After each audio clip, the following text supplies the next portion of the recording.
I get asked all the time if I have a background in fashion. The answer is no, but this is where I've ended up, and I think it's absolutely where I was meant to be. So I started working with StyleFinder Boutique actually in 2020 during COVID. The company had just started going live online to sell their clothes. I came to the company just to help with social media.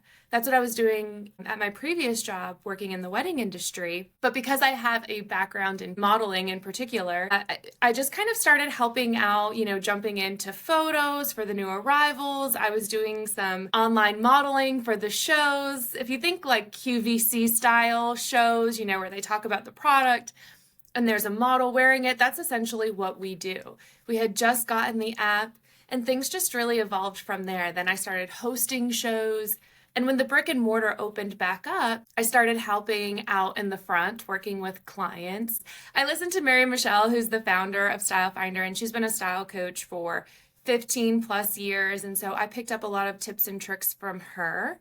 But I kind of like the fact that I'm not a so-called professionally trained stylist, because I think that shows that if you enjoy something, you can make a career out of it. There's no right or wrong way to work in fashion and to have style. It's all just uniquely you. So StyleFinder is no longer a brick and mortar. So where are you right now? So we're still located in Raleigh. We have a warehouse. And while we no longer have a storefront where people can just come in and shop off the street, we are open for in-person style appointments. So I will work with clients one-on-one. And those are the videos that you see online. Those have gotten me a lot of attention online. I've had a few go viral, fortunately and unfortunately, depending on how you look at it. But I absolutely love working with clients one-on-one, especially now, because they're so excited to come in and they feel as though they know me personally from following me online, because I don't only share those style tips and tricks, but I just talk about my personal life. And so we're able to virtually build a relationship and build a connection. So when we meet in person, it's kind of like I'm just meeting a faraway friend, because most of my clients are not local to the Raleigh area. They're either traveling here or stopping through on vacation, or some of them are finding a little excuse on a work trip to take a few hours off and come get styled. So I really enjoy those one-on-one style sessions. One of the things I've heard you say that I agree with, and actually years ago wrote the same line in a blog post, that it is not you, it is the clothes. So many times when we're trying things on and it is not cut for our body or doesn't fit our body shape, it is so hard to not feel like we are the one with the problem. But then you can see it on your videos when your client finds something that fits them well, flatters their body, or if you make a slight adjustment, it could be as simple as rolling up the sleeve or anything like that. Then they're like, you can see the transformation on their face where they realize, oh, it wasn't me. It was the clothes. Yeah, that's so true. And I even catch myself sometimes not recognizing the difference. I'll give you an example. I was on vacation. I was not prepared. We went axe throwing with my family. And so I needed to get a t-shirt, just something that I could wear axe throwing. And so we went to Target. I picked up, a quick $10 tee. It was cute. It worked for the occasion. I washed it and then put it on again, and it didn't fit the same. And at first, I started to freak out and think, oh my goodness, I just wore this. What's going on? Why doesn't it fit me correctly? And then I realized, wait a minute, Camellia, your body hasn't changed. The fabric shrunk. It wasn't quality fabric. And a lot of times those tops are not made to last more than 1 or 2 washes before they start to wear a little funny. But most women don't have that knowledge to pull from. And so their first reaction is to just think that their body has changed, and oftentimes think something very mean and nasty and self-sabotaging, when that's really just, it's not the case. And so my goal is to help more women have those tools that they can pull from themselves, because like I said, it happens to me. And if it happens to me, someone who talks about this every day, how often does it happen to the average woman who has never heard this before? So, and confidence and body positivity is part of your mission. And within your role with StyleFinder, you have developed a personal brand where you're on this mission to help women have more confidence. Which came first, the work with StyleFinder or the mission? StyleFinder put the right people in my life to help me come to that conclusion myself. I was very fortunate to have a friend here a few years back, and she did the work herself and was really adamant about me changing the way that I thought about my body and the way that I thought about food. And so she was the first person who got me to stop counting calories. I thought my life would be over if I never counted calories. And to be quite honest, in the last 3 to 4 years, I have not counted calories. I've just lived my life and I am okay. I also started following different people online and making sure that I saw women that were sharing positive messages and putting that in the forefront, because we are going to be a reflection of who we are around. We hear that all the time. You know, the people you surround yourself with can either lift you up or bring you down. And the same is true for what you see online. You can look at images online that make you feel bad about yourself, or you can find people online sharing positive messages that are going to make a difference in your life. And that's what I did. And so what I'm doing online is nothing new. I'm just utilizing my platform in a different way in hopes that I can change someone's life for the better.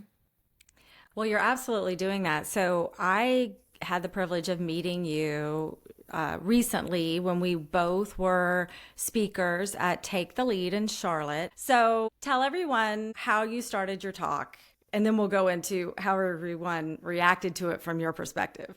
So when I do public speaking, my message is not for everyone everywhere. There are some people who are amazing speakers and they can speak to any group. And I don't think that I can with my specific message. Of course, I can tailor it, but I prefer to make people a little uncomfortable. I like the shock factor of what I do. I can make an impact without even actually opening my mouth.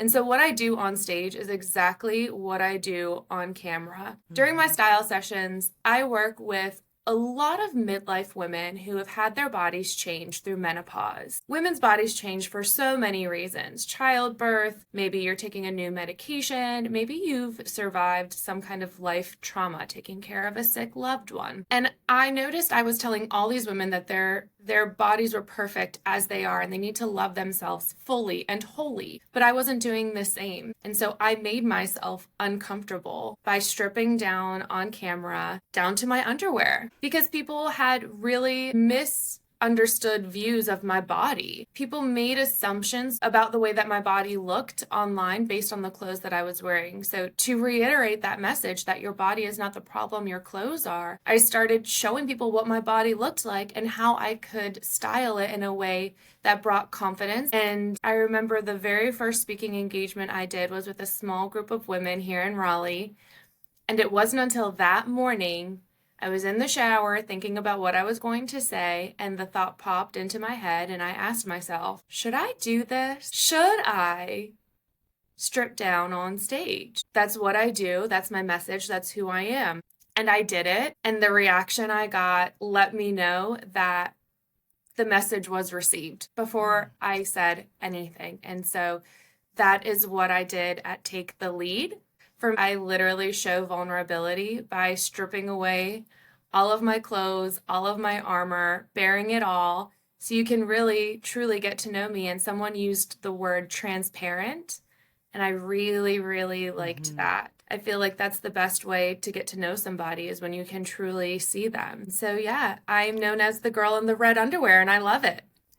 And the red underwear, it's cut like it could be a bathing suit, right? We will walk down the beach in something like this. Yet I was thinking, would I even be comfortable in a room like that where everyone has their clothes on in a bathing suit? And the answer is, I could maybe do it, but I would feel so vulnerable. And that is the reason I wanted to talk to you today, because you raised so many important points about vulnerability? Are you at all nervous that someone might be flustered, or do your own insecurities creep up in that moment where you clearly are in your power and all eyes are on you? Do you second guess yourself at all? Of course, I'm human. During my entire talk, I was scanning the room to see if people were nodding, if they were smiling, if they were taking in the message that I was trying to share. But the only reason that I want to make sure that people are taking that message in is because I'm so passionate about trying to help women, and I'm so passionate about the message, and that's what makes me feel insecure,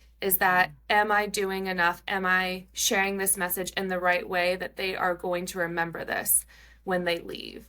Yes, they'll remember me in my underwear, and it's almost a little bit of a mind trick as well, right? You can't forget the girl that stripped down on stage and was wearing her red underwear for her entire talk. So hopefully that also will help them remember at least one thing that I said. So of course I'm insecure. And when I walked off the stage, my first reaction was, oh no, did that matter? Did anyone receive my message? What are they thinking right now? But after, when we were talking and I had women come up to me and thank me and share some of their stories with me, that was when I knew that the message was received. And my favorite part was the youngest woman in the room came up to me, told me that my talk resonated with her, made her think of her younger sisters, and brought her to tears.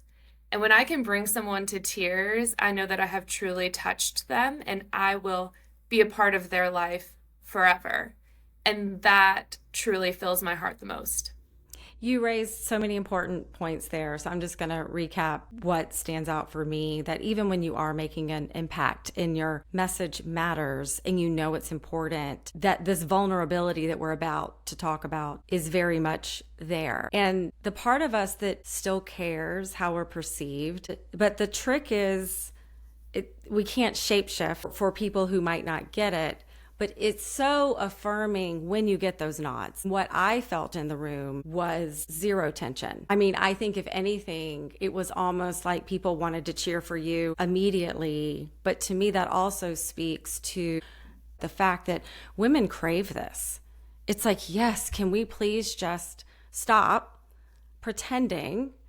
And so it was so powerful, and it was wonderful to be in the audience. So what I was thinking sitting in that seat is, I do think that being vulnerable is very brave, but I also know how it makes me feel. It makes me feel afraid. It makes me feel, I'm just very nervous. I feel shaky. Sometimes in my moments of vulnerability, I'm not sure I can trust myself to be strong, and is it really an act of strength? So there's this second guessing, even though I know that it is the pathway to everything good in our lives, is being vulnerable so we can have connections. It's really flipping the narrative because I've experienced that myself. Yes, it started with me just getting naked on camera and filming these videos. But I found that through doing that, my connection with some of the women who followed me deepened so much. And I've had people share very, very personal stories with me about how much they've struggled with their body image and how these videos have helped them. Even though my body looks completely different than their body, the fact that I am talking about things or showing things, they're changing their own narrative, the way that they look at themselves and the way that they talk to themselves in the mirror. And so I have found that through just doing that small act, so many other things have happened. One, I've been able to deepen my connections online, but it's also given me a lot of connections in person. It makes people want to talk to me, which is great for someone like me who actually is more of an introvert. People are so shocked to hear that I do not like networking events. Make me walk up to a random person and have a conversation. Oh, hell no. I do not want to do that. I feel so awkward. I feel uncomfortable. So in a way, being vulnerable has allowed people to come to me who might not otherwise have done that. And also, it's made me a less scary person because they've already seen me in my underwear. They know what I'm working with. You know, how scary can I be when you've seen my jiggle and my bloat and my back rolls and all of that? You know exactly what I look like. And sharing that message and being transparent has also put down those walls and put down those barriers to make me a lot easier to approach. And through doing that and building connection, that has also led me to so many amazing opportunities. And so you can be vulnerable in so many different ways.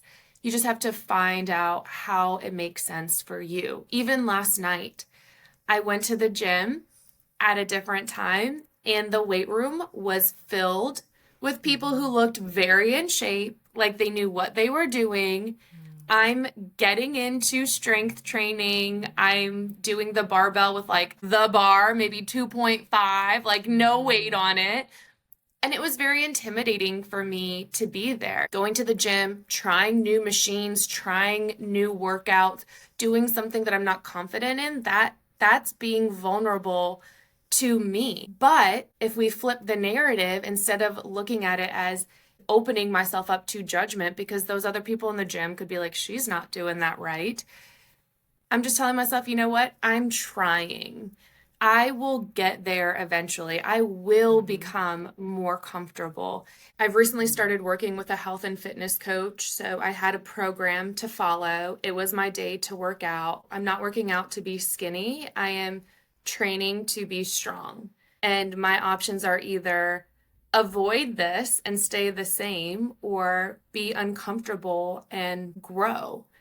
I really love that. The real time example of the self talk that is bigger and more powerful than just being positive. It's really rooted in your own core message. This is why I'm here. This is what I'm doing. In your talk, you talked about your castle on the hill. What is that all about? So for me, right, when I take my clothes off, I'm stripping away my armor. I am opening myself up to criticism, to harm, to get hurt in some way. Probably not physically, but maybe, emotionally or mentally. I am opening myself up to judgment from others, literally exposing my body. That's a very scary thing to do. But at the same time, I am opening myself up to welcome people in, to hug people with my arms, to bring people into my circle, to build my, as my friend calls it, front row, my cheerleaders, my supporters, the people who feel like they know Camellia, who believe in Camellia. And so I relate that to the castle on the hill. When we look at, a lot of old fairy tales, we always see the image of the castle way high up on the hill, and that's because they want to keep everyone away. So by me keeping my clothes on, I'm giving myself a shield. I am doing something so that people can't truly see who I am. And while I'm not saying everyone needs to walk around their underwear all day, we all do different things to keep others at a distance. And that, to me, I have found does more of a disservice than anything else. You can tell when someone is not being 100% truthful, honest, real. My mom has told me since I was a baby, I am the worst liar in the world. You will find out. So it doesn't do me any good to try to hide anything. I just come off as someone you can't trust. And so what we need to do is, instead of keeping our castle on the hill, we need to move our castle into town to allow others to get close to us. I also use the drawbridge analogy. You've moved your castle down off the hill, but you still have your walls and your drawbridge. We need our drawbridge up at times to keep the bad out. But what happens is we keep our drawbridge up all the time. And if you keep your drawbridge up all the time, yes, you're keeping the bad out, but you're not allowing anything good to come in. No new experiences, no new growth, no new opportunities, no new friends, nothing when you keep that drawbridge up. If you let your drawbridge down, you have a lot of good that comes in. I have found that in my life, I have had so much good come into my life since I started being more vulnerable in so many ways that I haven't had any bad really touch me. I don't think the bad could, at least bad people. There are some circumstances, of course, that are uncontrollable. But if you let so much good into your life, so many friends, so many supporters, so many opportunities, the bad can't even get in because your castle, your kingdom is just filled with so much goodness. Who do you surround yourself with? The people that lift you up or the people that bring you down? If you keep your drawbridge open, the people that are going to lift you up are able to come in and do that for you. Yeah, and let's talk about your front row. You mentioned this in the talk, you just mentioned it just a minute or so ago.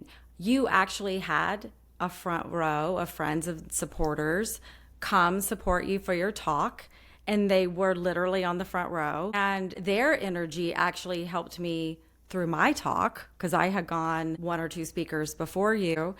And I thought about it. There were several people there to support me. And I was like, really started taking a mental inventory of who's in your front row in life.